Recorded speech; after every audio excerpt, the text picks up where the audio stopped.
Bonjour chers téléspectateurs et bienvenue sur notre programme de cette semaine hebdomadaire sur les deux sujets qu'on va aborder. La première, c'est l'Éthiopie peut-elle s'industrialiser sans accès à la mer? Le deuxième sujet, ça va être juste le processus de cette année d'élection, de 7e élection nationale éthiopienne.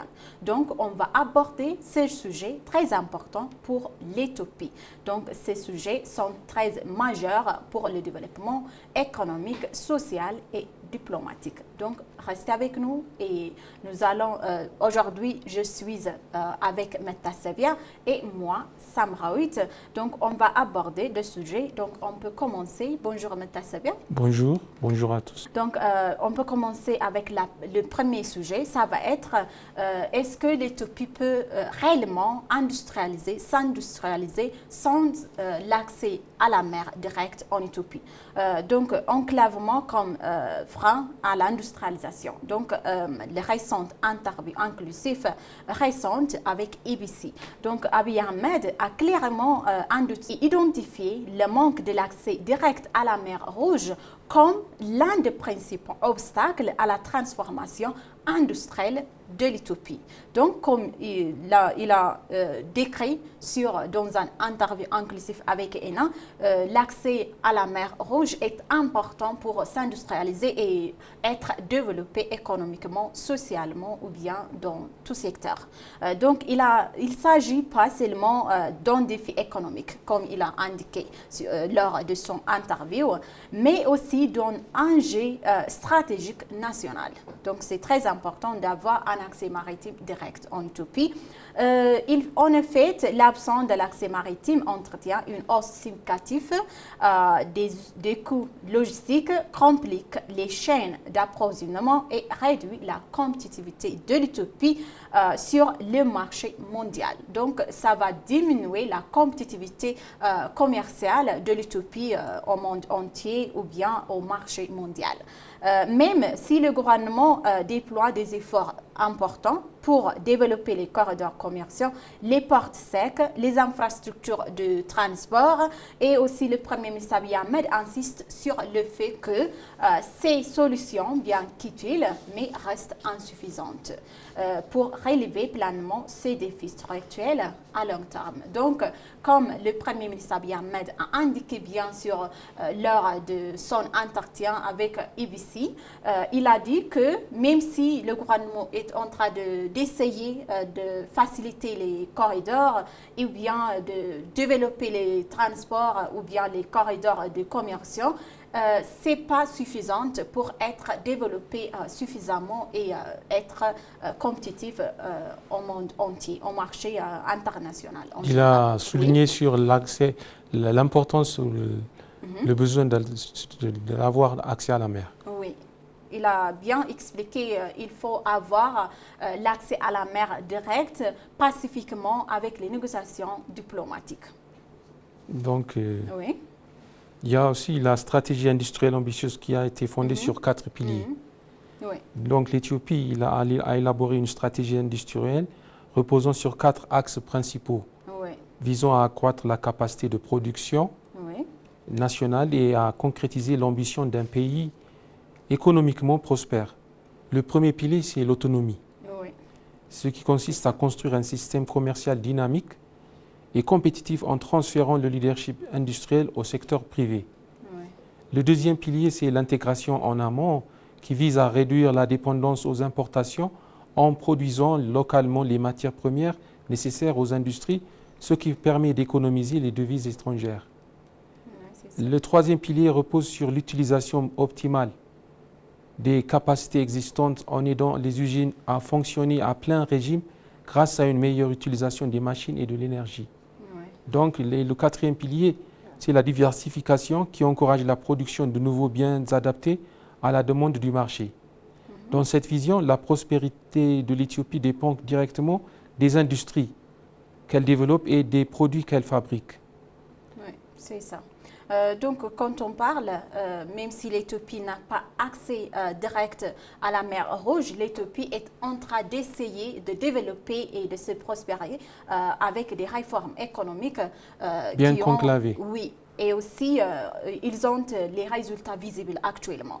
Ce sont, par exemple, les réformes économiques engagées sur la direction de Abiy Ahmed commençant à produire des résultats tangibles dans plusieurs secteurs clés. Par exemple, la réforme marque en Éthiopie un tournant remarquable en garantissant que les entreprises politiques soient rédigées ou bien régies exclusivement par les droits commerciaux, non par des ignorances politiques. Donc, le Premier ministre Abiy Ahmed, lors de l'entretien, bien expliqué qu'il a souligné que la forte concurrence qui s'est instaurée entre les entreprises publiques et depuis la création de l'Ethiopian Investment Holdings, il a cité en exemple Ethiopian Electric Power qui a, après n'avoir jamais dégagé de bénéfices à résultat ou bien réalisé de profits de 7 milliards de beurre au cours de 6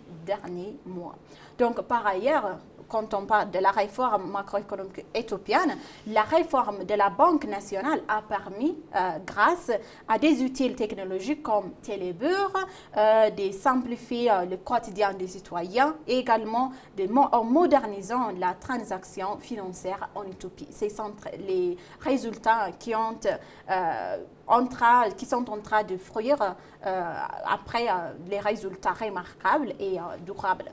Donc, le Premier ministre Abiy Ahmed, à ce sujet, il a expliqué que l'ouverture du marché des capitaux a permis de mobiliser des capitaux immobilisés et de trouver des sources financièrement pour les projets de développement. Il a également indiqué que le gouvernement améliorerait la gestion des recettes et des dépenses et orienter les ressources financières disponibles vers les secteurs porteurs du changement pour l'Éthiopie en général. Donc, sachant que l'accès à la mer est une question de souveraineté et de survie économique, au-delà des performances économiques, la question de l'accès à la mer est présentée par Abiy Ahmed comme un enjeu fondamental pour la souveraineté et la survie économique du pays. Selon lui, l'Éthiopie ne peut rester enclavée indéfiniment et doit résoudre cette question par le dialogue, la négociation pacifique et des accords mutuellement avantageux avec ses pays voisins. Donc, il a souligné que la position géographique du pays éloigné des côtes constitue une contrainte structurelle majeure pour le commerce international et l'accès aux routes maritimes. Il a également averti que l'absence de solution durable pourrait avoir des conséquences négatives non seulement pour l'économie éthiopienne, mais aussi pour la stabilité régionale. Donc, dans ce contexte, c'est-à-dire le contexte où les routes maritimes, notamment en mer Rouge et dans le golfe d'Aden, sont cruciales pour le commerce mondial, un accès sécurisé et coopératif devient indispensable. Oui, donc selon le Premier ministre Abiy Ahmed, l'Éthiopie, la question de l'accès à la mer de l'Éthiopie est importante. Ce n'est pas pour le développement éthiopien, pour le développement social, économique et diplomatique de l'Éthiopie, mais aussi pour la sécurité et le développement de la Corne de l'Afrique et du continent ensemble. Donc c'est très important. Il a dit qu'avec la négociation et les agréments diplomatiques, il faut avoir l'accès maritime direct pour l'Éthiopie. Par exemple, comme des solutions, l'Éthiopie, les solutions logistiques importantes, mais limitées par exemple, pour atténuer les effets de l'enclavement, l'Éthiopie a investi massivement des solutions logistiques à long terme. L'Éthiopie, même si elle n'a pas un accès maritime direct, elle essaie toujours d'avoir des solutions concrètes et durables. Mais c'est inclus le développement du corridor commercial reliant les pays à Djibouti, la modernisation des infrastructures ferroviaires et routières, ainsi que la création des plateformes logistiques à Mojon, à Dreidoua et des autres corridors, le développement corridor aussi, c'est très important. Mais les ports secs jouent également un rôle clé en facilitant le transit des marchandises et en réduisant les coûts. Donc, toutefois, malgré ces avancées, ces mesures ne constituent pas une solution définitive.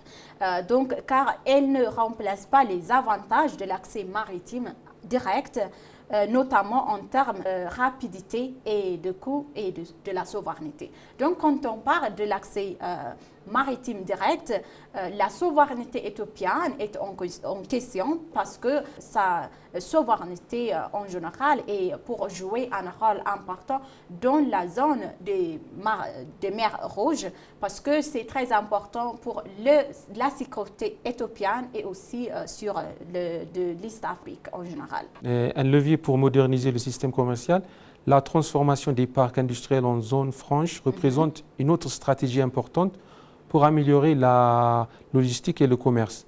Selon le Premier ministre Abiy Ahmed, ces zones ne se limitent pas à la production industrielle, mais deviennent des plateformes commerciales facilitant les échanges et la réexportation de produits. Oui, elles permettent de réduire les coûts logistiques liés à l'enclavement et d'optimiser l'entrée des produits importés sur le marché national à des prix plus accessibles. Donc, l'exemple de la zone franche de Dredhawa, qui a généré plus de 27 millions de dollars de transactions en quelques années ou en quelques mois seulement, illustre le potentiel économique. Donc, ces zones contribuent également aux efforts de substitution des importations et au renforcement du tissu industriel local. Donc, l'Éthiopie essaye de s'industrialiser. Même si en étant un pays enclavé. Elle est enclavée, mais elle essaye de s'industrialiser. Elle fait son mieux. Oui, c'est ça. En tant qu'un pays enclavé, un impact direct est significatif sur son économie. Par exemple, en tant qu'un pays enclavé, l'Éthiopie a un coût direct et significatif sur son économie directement, elle influe de ne pas avoir un accès maritime direct diminue son développement économique en général. Par exemple, environ 95% du commerce extérieur de l'Éthiopie transite par seulement Djibouti, par un seul port, ce qui entraîne une dépendance critique. Vous savez, donc, des coûts logistiques élevés. Donc, ces coûts peuvent augmenter le prix des marchandises de plus de 15% et les parties économiques liées à ces situations sont estimées environ entre 17, 19 et 31 milliards de dollars par an. Donc, le coût élevé, c'est grave à cause de ne pas avoir un accès maritime direct. Cela se traduit concrètement par une hausse de coûts de la vie pour les citoyens. Donc, quand on n'a pas l'accès direct à la mer Rouge, le coût de la vie touche des individus. Pas seulement économiquement ou bien des travaux gouvernementaux, tout ça, mais elle touche par différentes occasions. Donc, c'est depuis le développement des infrastructures concrétées sur un seul corridor crée un effet annuel. Vous savez, favorisant certaines régions comme Addis Ababa en déterminant d'autres zones du pays en général. Donc, l'enjeu de sécurité régionale et de souveraineté nationale est importante, était un point important. Oui. Donc, au-delà de l'économie, l'absence d'accès à la mer pose également des défis en matière de sécurité et de souveraineté. Oui, c'est ça le plus important. Mais l'Éthiopie dépend des infrastructures et des décisions politiques des autres pays pour son commerce extérieur. Cela est très grave, ce qui la rend vulnérable aux tensions régionales et aux perturbations. Donc, le pays ne peut pas non plus participer pleinement à la sécurisation des routes maritimes stratégiques, ce qui limite son influence et sa capacité à protéger ses intérêts économiques. Dans ce contexte, la question du port maritime dépasse largement le cadre économique et devient un enjeu central pour la stabilité et la souveraineté et la sécurité à long terme. Oui, donc quand on parle de la stratégie de souveraineté et maritime par la diplomatie, le Premier ministre Abiy Ahmed a indiqué que l'Éthiopie ne peut pas rester définitivement enclavée et appelle un règlement pacifique des questions de l'accès aux ports maritimes. Donc, comme le Premier ministre Abiy Ahmed a bien déclaré lors de son entretien, il a dit que l'Éthiopie ne peut pas rester indéfiniment ou bien définitivement enclavée et la question de l'accès ports maritimes doit être résolue par la négociation pacifique, un dialogue structuré fondé sur la compréhension mutuelle. Donc, comme il a dit, la plus important de résoudre cette question importante pour le développement de l'Éthiopie ou bien la sécurité de la Corne de l'Afrique en général. Donc, de la seconde partie de son entretien, le Premier ministre Abiy Ahmed a déclaré ou bien intitulé le cœur de la souveraineté en disant, le Premier ministre Abiy Ahmed a déclaré que la question des ports maritimes de l'Éthiopie constitue un enjeu stratégique à court et à long terme, qui exige un engagement soutenu par la voie diplomatique. L'Éthiopie veut avoir un accès maritime de manière pacifique avec la négociation diplomatique, comme le Premier ministre Abiy Ahmed a bien indiqué.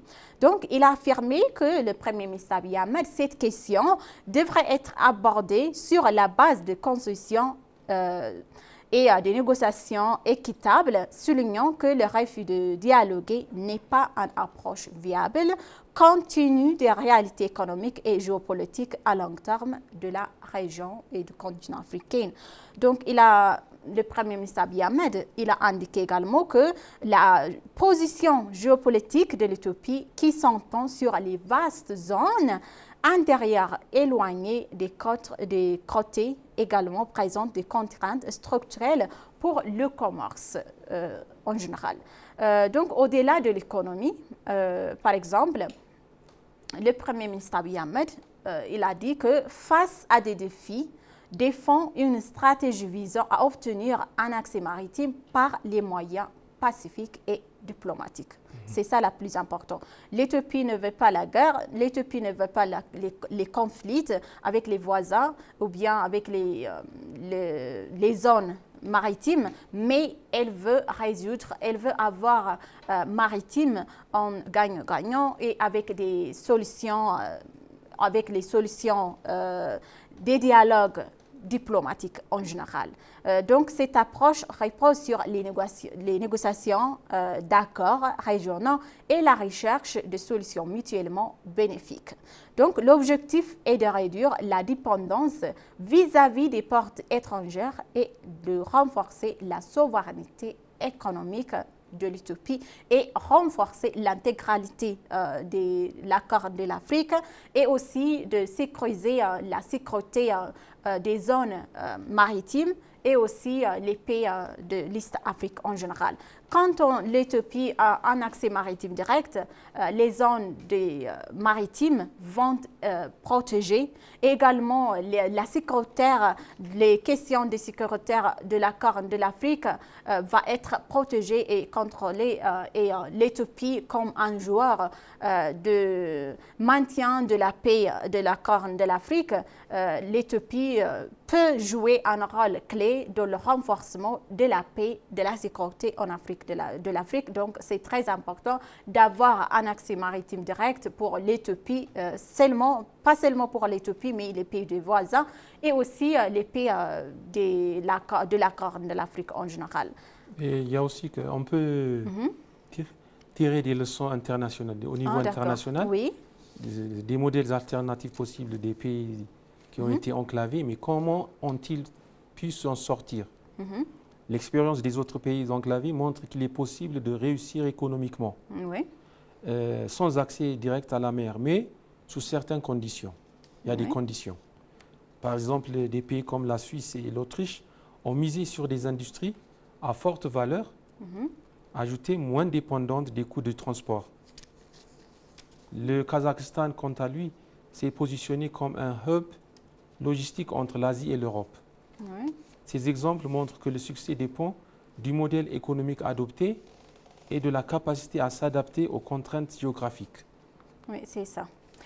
Mais en conclusion, l'Éthiopie peut s'industrialiser sans accès à la mer, mais cette industrialisation sera plus coûteuse et limitée, plus lente et confrontée à des limites structurelles importantes. Comme le Premier ministre Abiy Ahmed a déclaré lors de son entretien, pendant son entretien avec ABC, il a dit que l'accès à la mer de l'Éthiopie, la question de l'accès à la mer de l'Éthiopie, ce n'est pas une question de luxe, mais c'est une question de souveraineté, c'est une question de sécurité et aussi de développement commun. Donc, l'absence de l'accès maritime pour l'Éthiopie agit comme un frein constant à la compétitivité et au développement économique et à la compétitivité du marché mondial. Donc, ainsi bien que non seulement indispensable, l'accès à la mer continue un avantage stratégique majeur qui pourrait accélérer la croissance économique, sociale et diplomatique de l'Éthiopie et va réduire aussi les coûts et renforcer la souveraineté nationale de l'Éthiopie. Donc, aujourd'hui, il est clair que le coût de l'enclavement pour l'Éthiopie est extrêmement élevé et au point de dépasser, selon certaines estimations, le poids même de sa dette. Donc, avoir un accès maritime direct, c'est très important pour le développement économique, social et diplomatique. Quand on a vu aussi la situation actuelle, à quel point l'accès maritime direct, avoir un port maritime est très important. On a vu la situation actuelle au Moyen-Orient.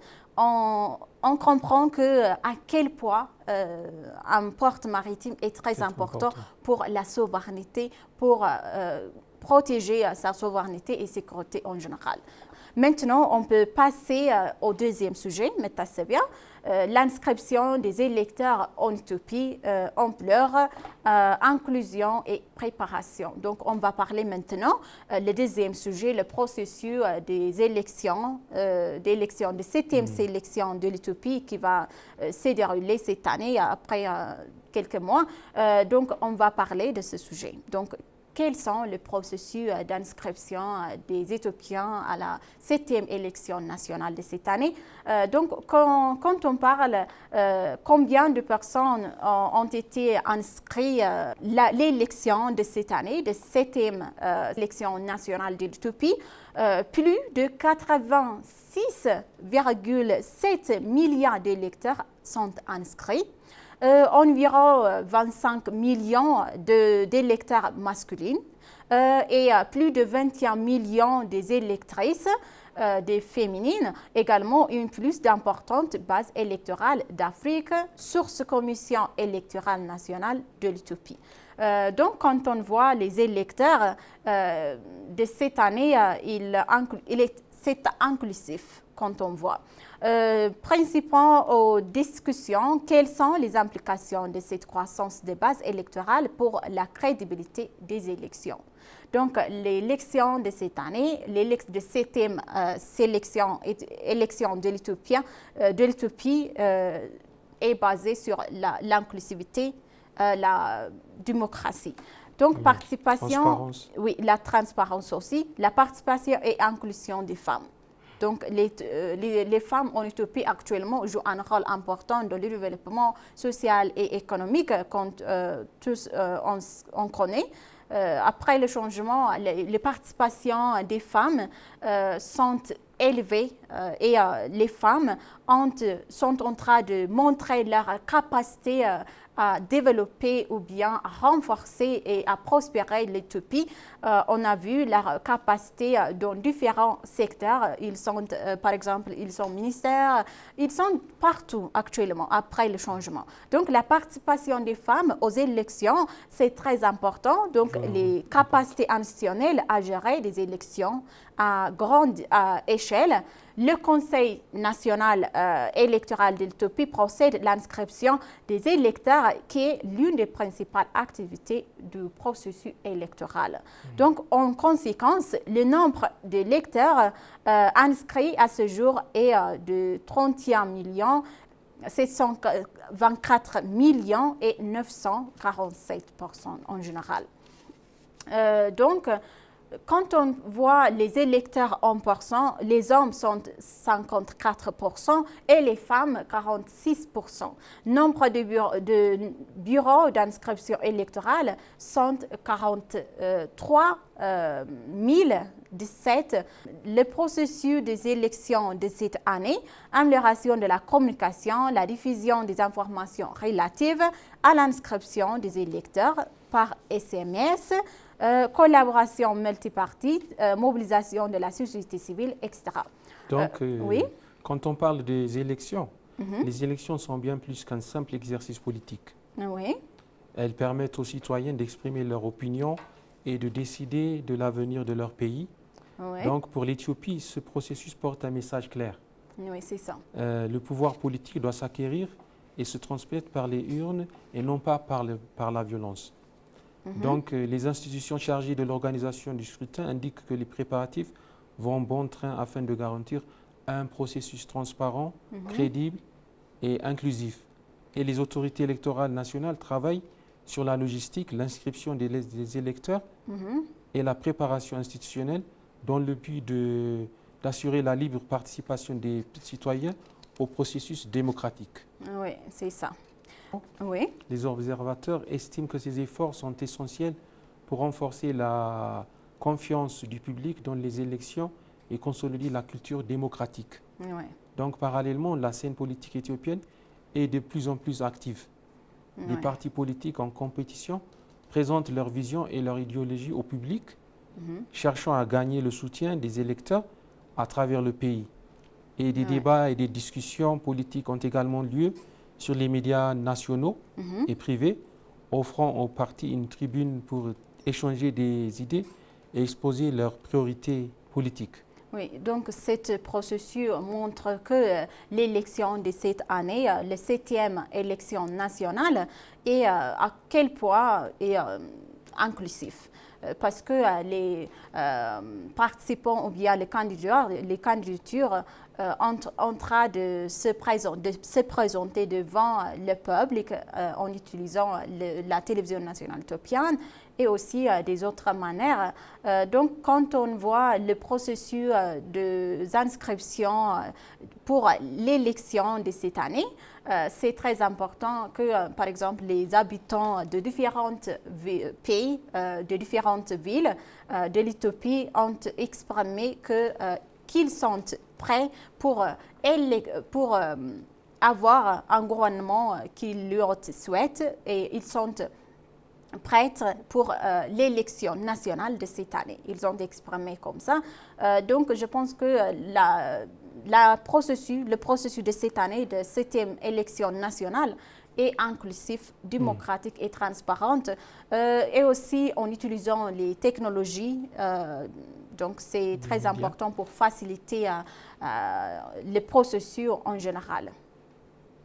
Et les plateformes médiatiques jouent un rôle important en facilitant ce dialogue, en offrant aux acteurs politiques un espace d'échange avec le public et entre eux.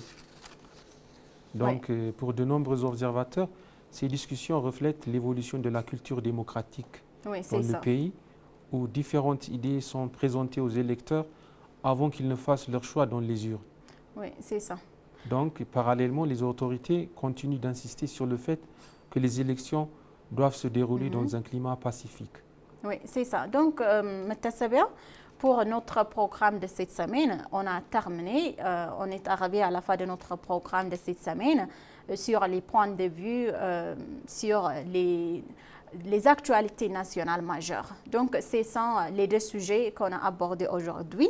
Est-ce que l'Éthiopie peut s'industrialiser sans accès maritime et le processus d'élection nationale de cette année, la 7e élection nationale. Chers téléspectateurs, merci d'avoir resté avec nous jusqu'à la fin de notre programme d'aujourd'hui. Donc, c'était moi, Samrawit, avec Metasabia Oldaragay. Donc, je vous souhaite une bonne journée.